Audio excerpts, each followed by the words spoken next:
Okay, so I just expedited things here a little bit, and I selected the final dark gray and the black. So now if we go into the channels, both you and I would hopefully have the same thing.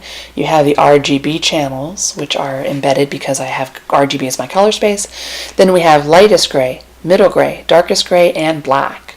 So each of those selections, and I can go and click through. Don't worry about that color, just ignore it for now. So there's the lightest gray. There's the middle gray. There is the darkest gray. And here are the black values. Okay, click back on RGB, click off that black. We're pretty much done with worrying about the channels, so I'm going to put them over there on the side.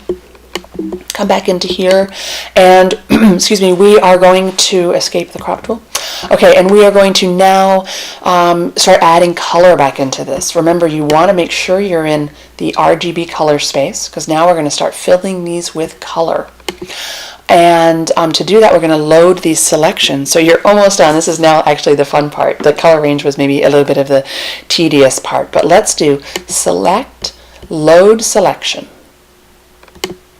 It is going to say, what do you want me to load? And you have a choice of lightest gray, middle gray, darkest gray, or black. Let's go lightest gray. Let's go with the first one. Say OK. And there it is, active again. So you don't have to go all back into that color range. Now you're going to edit, fill. Oops.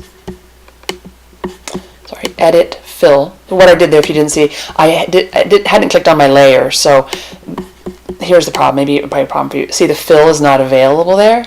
Right, it's grayed out. Oh no, what do? You just come over here and just click on that layer. It was not selected because I come out of the channel palette. Then I go over here into edit fill. Didn't mean to bypass that. Okay, select that with color, yes, and pick a color.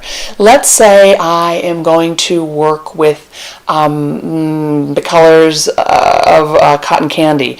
You know, cotton candy comes in light blue and light pink. I'm not going to say this is beautiful, but I'm going to do it anyway. Let's go into a light pink color. I'm not really happy with that as a manifestation of pink. Okay, let's come in here, maybe there. All right, this is my lightest color, so let's go there. I'm going to say OK, and I'm going to say OK, and that is going to fill that with pink. I'm going to deselect that. I am going to select load selection. I am going, select load selection. Thank you very much. I am going to pick middle gray. I'm going to say OK. I am going to say edit, fill.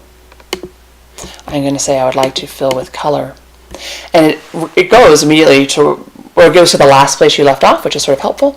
Let's say for this color you want to have a slightly more candy, flossy kind of pink. Say OK, and there it is. It has now filled that middle gray value with that next value you picked of pink.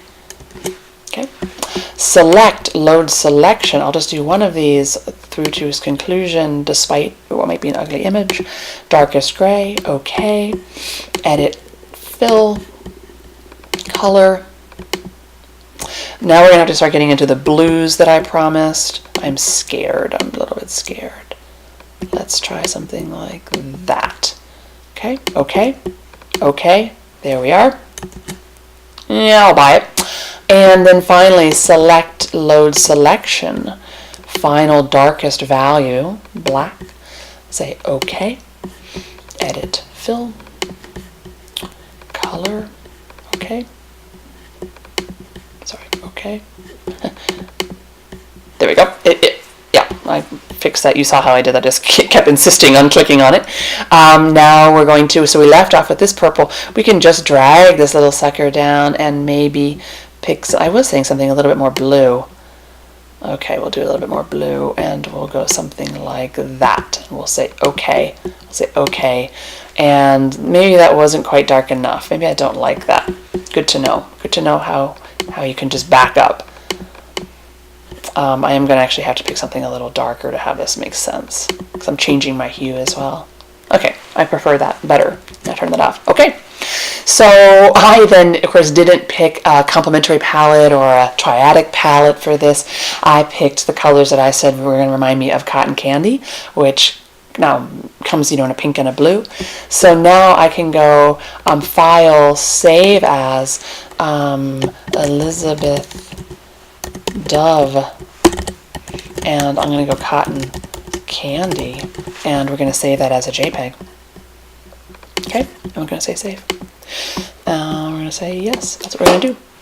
So what would you do now to get back to your posterization to make your next one? Well, you have your history palette, and you can go back into the place up here. Where would we go?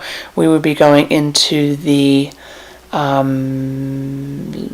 load selection part right here. We have to go back in time. Or, let me go back. Or you would have saved, remember, another copy. So Elizabeth Wynn Little, you had saved one. So now to begin anew, so now this is your kind of blank one, you're kind of ready to begin anew, you can go into Image, Duplicate, and start working on another one. So you can always have a sort of basic grayscale version somewhere that you can revert to.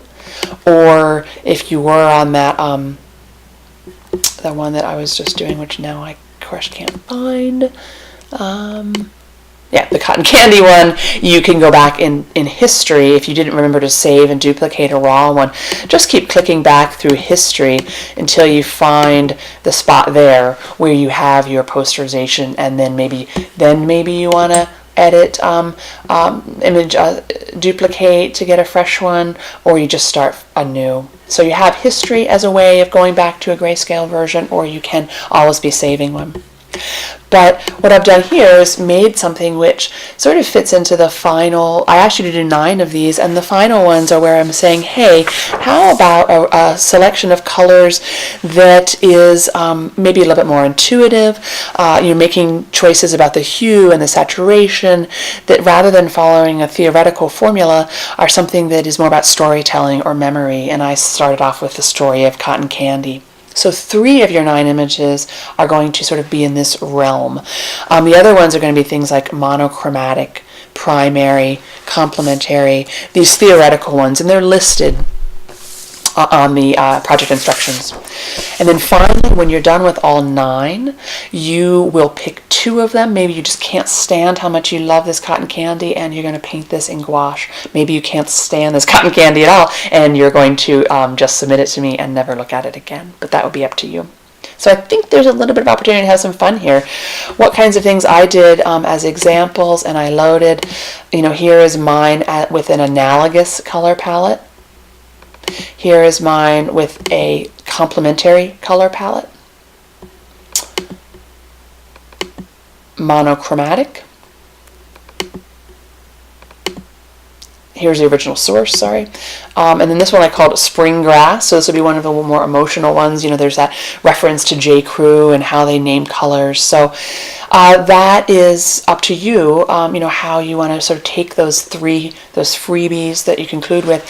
So there'll be a little bit of theory and a little bit of more sort of expressive opportunity with these 9, and then the 2 that you choose to paint. So I really look forward to seeing what you do. Hope that this demo helps to demystify some of the color range. The channels is a very powerful tool that I'm glad to introduce to you, even if at first you're going to just sort of step through it tentatively. I think it's great to know what it can do for you just in terms of digital manipulation. So thanks. Look forward to seeing the results.